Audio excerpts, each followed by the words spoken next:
Hey, what's going on, guys? This is Kyle from Mountain Woodworking, and today we're going to build something really sharp. So for this build, we were commissioned by Joel from the House of Candles to build him a bench for his customers to sit at and watch him carve candles. This is not going to be any ordinary bench. Joel had a great idea of incorporating wood, nails, and epoxy for this bench. And we'll be showing you exactly how we made it. So for this bench, we decided to use maple as the wood of choice.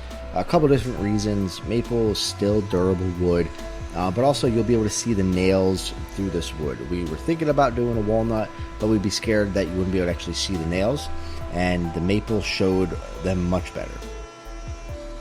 So here we're just getting the bench trimmed down to size. The final measurements of this will be 60 inches long by 12 inches wide by about 1.5 inches thick of wood. We're going to use 3-inch nails for this piece. So by using 1.5 inches of wood, we're still going to have 1.5 inches of nails exposed on the top of this. So for those of you who still aren't sure what exactly we're doing or how we're doing this, this will kind of give you a pretty good indication of what we're doing. Here we're pre-drilling all of the holes for the nails to go through. So what we're doing is we're having 1.5 inches of wood. We're going to pound the nails through the bottom so 1.5 inches of the nails stick out. Then we're going to build a mold, and we're going to pour clear epoxy over the nails. Now, hypothetically, when all of this is said and done, and all this gets sanded and polished up, it's basically going to look like you're going to sit on a bed of nails.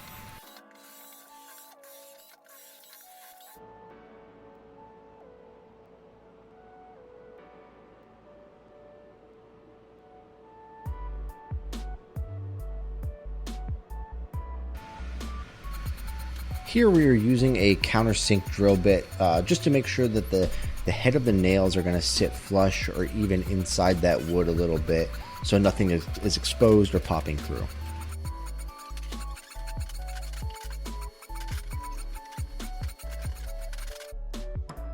I'm sure there's a few of you out there who are already trying to figure out how many nails are going to be going into this bench.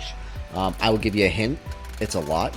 So I'll let you guys kind of watch a little bit, take your best guess, think how many we might have used here. I'll let you know towards the end of the video of how many nails we ended up using.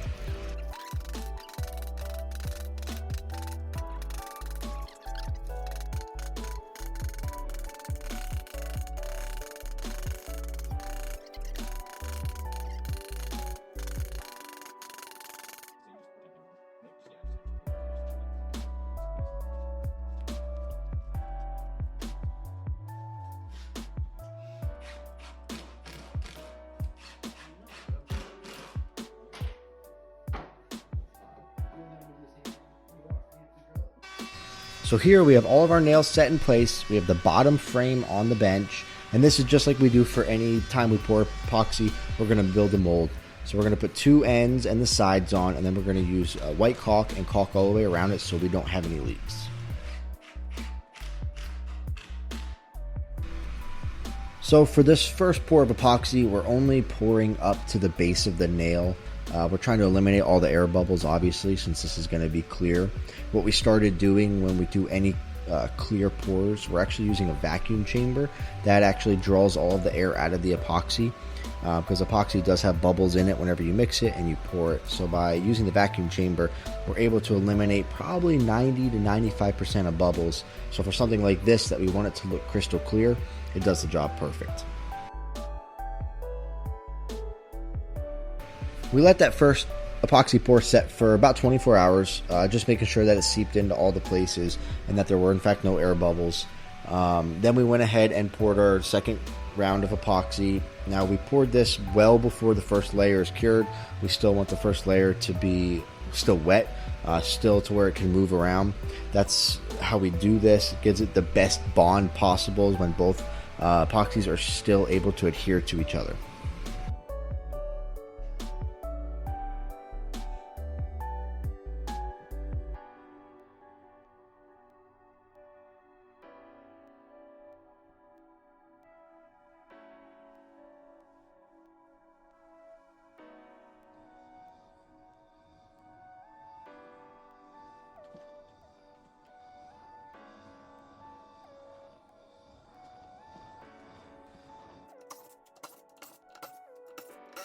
So this is about 10 days later. Everything is completely hard. The epoxy's set. We're happy with how it looks. So now we start taking the mold apart. This is kind of our first take of what it's going to look like. Once we start pounding all these off, we kind of see the dimension of it. We start seeing really how this thing's shaping up to look.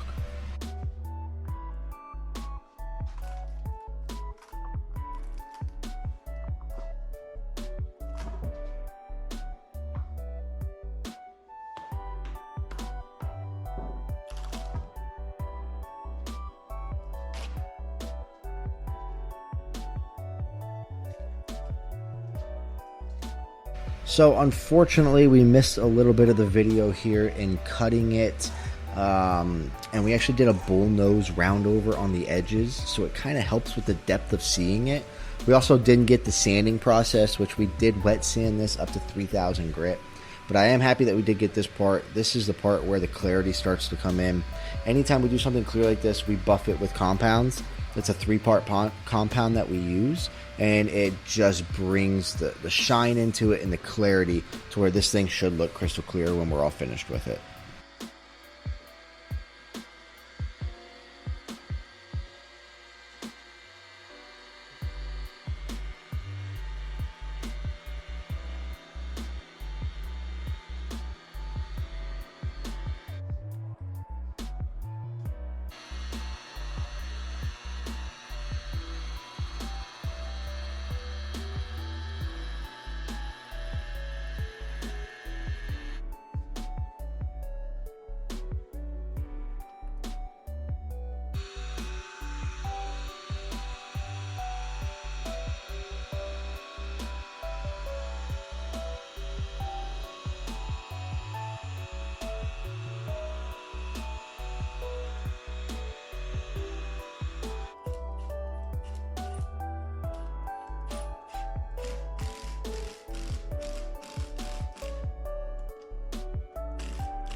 We didn't touch much about the base on this. We're just matching it, so we're just using maple slabs. We basically just cut the design out of an actual piece of slab, and then put this cross piece in, and then put some 45s in to secure this. So we figured people are going to be sitting on this all day long, multiple people on it moving around. So we just wanted to build something simple, something very sturdy, and that's going to kind of go with the color of the slab top.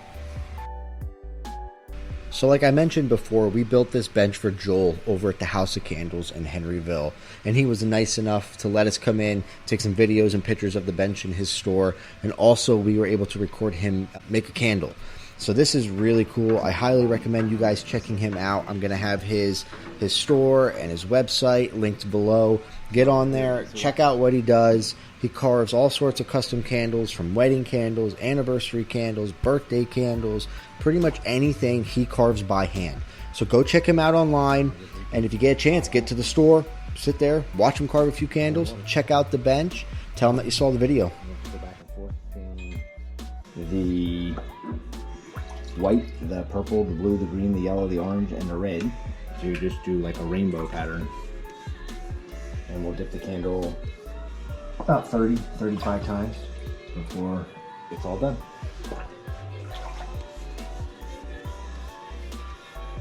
And that's what those are? He's like, yes, this is going to become that. Yep. This is the coloring process, but this is also what's going to make it warm and soft enough that I can carve it. So even if somebody says, hey, make me a white one, I'll dip it 30 times in a white. But I need that many layers to make it, put enough meat on the bone that I can cut it. In this case, I'm just going to sort of share all those dips amongst the rainbow colors, just to give it, it's just a more interesting candle to watch.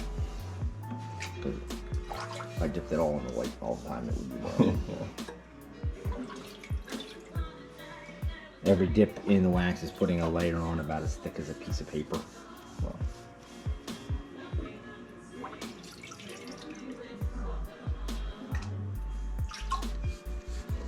Wiping it down with a paper towel just keeps it smooth.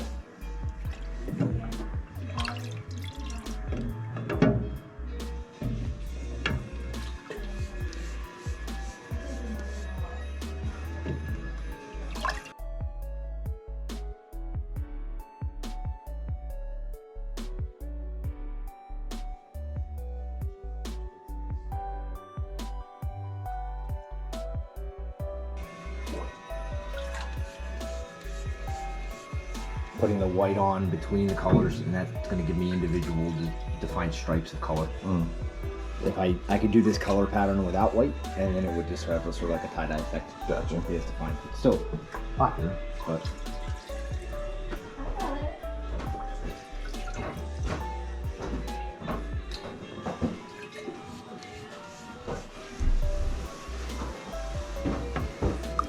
What got you into carving?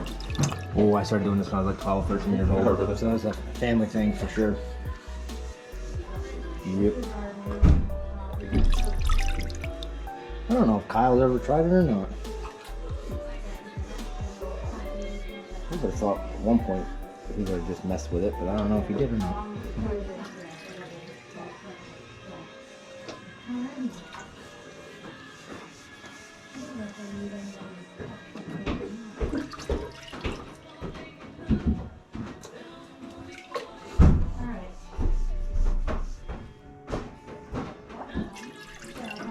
It started with candles or the bears?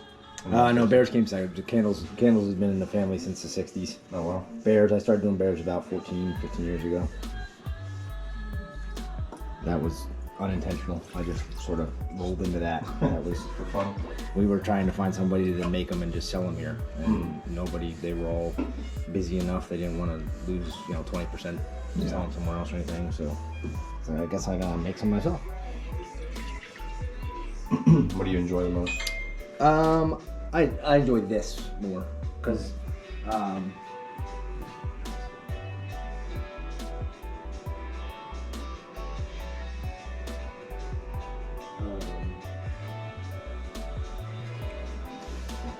the bear carving is much messier and a lot more work, harder work. I guess you would say more dangerous. Oh, for most definitely, yes. Yeah.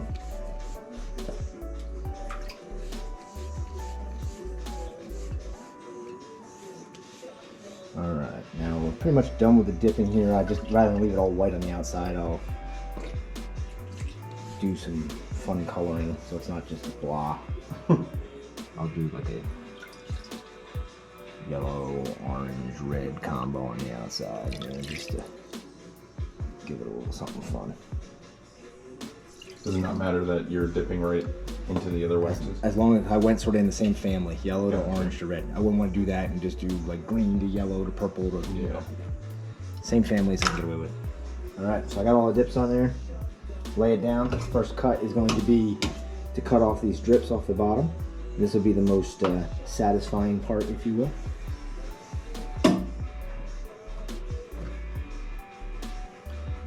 Just spin this around on the hot plate.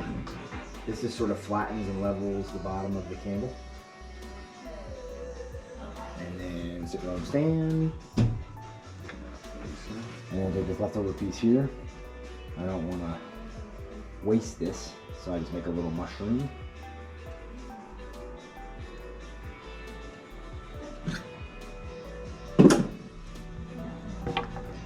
Use a little 1/2 inch dowel to make a hole in the top so it can be used as a little candle holder.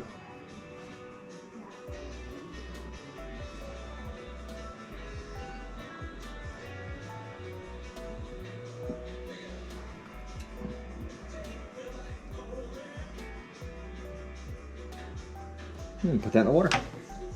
Now sit in the water and harden up, and then I'll come back here and carve the candle. And this is the part that I have about 5 to 7 minutes to complete while it's still warm and soft. Every cut I make in here is going to show the layers that I was dipping in.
I'm just going to take this tool and just sort of clean up the top.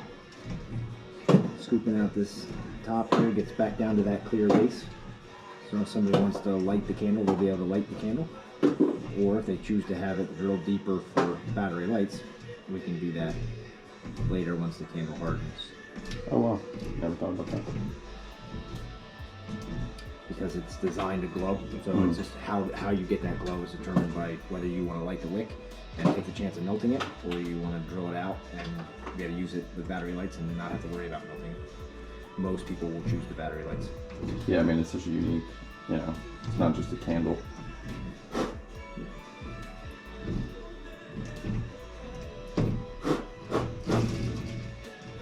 One last look over here. I'm going to take it and I'm going to dip in the clear over here. This is going to just sort of glue all of the cuts back together. Just sort of keeps everything where it's supposed to be. And then I'm going to go in the water and cool it off in the water.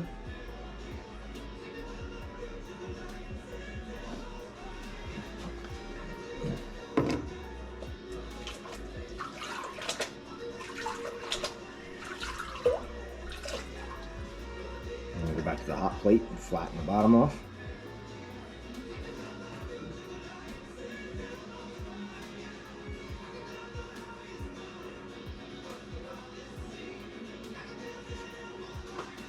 I'm going to sit here for a minute just to give you an idea of what this is, just sitting on top, but it gives you an idea of the spots in there that light up and glow. All right. It's pretty cool. And then what most people will choose to do is have a hole drilled, so they can literally put the light down inside. Wow. Yeah. So that's Pretty cool. Now, this is kind of an unglamorous part. It's very messy, so we just dunk it in over here so it doesn't get mess everywhere. But this is going to give it that shiny finish. Take a little air, blow off the excess. It's just messy, so we try to minimize the mess. Gotcha. And that goes on maybe 85-90% of the candles. So the bench has been at his store now for about a week, and the feedback that we're getting back from him has just been awesome. The comments and what the customers come in and say, and the conversations that opens to for him and his customers. It's just great to hear that they're enjoying it over there. It's just, he's having fun with it too. He's telling customers that they have a good 7.5 minutes before the epoxy starts to wear down and they'll start feeling the nails. So it's just fun. We're just so happy we're able to be a part of building this for him. Big shout out to Joel and the House of Candles. So now for the moment you've been waiting for, how many nails were in the bench. So we used 899 nails in that bench. I'm curious to know what you guys thought. Leave me a comment below of how many nails you guys guessed. But that's pretty much it for us today. I really appreciate you guys watching these videos and supporting. I know I do have a bunch of you guys who are asking for more videos and more content, and we're working on it. Obviously, a piece like this takes time to build. We have a bunch of pieces in the works, so we have a bunch of videos that are going to be coming up. So stay tuned. Again, any questions or anything, leave them in the comment, like, subscribe. Hey, we just appreciate it. Appreciate you watching this, and until next time, see ya.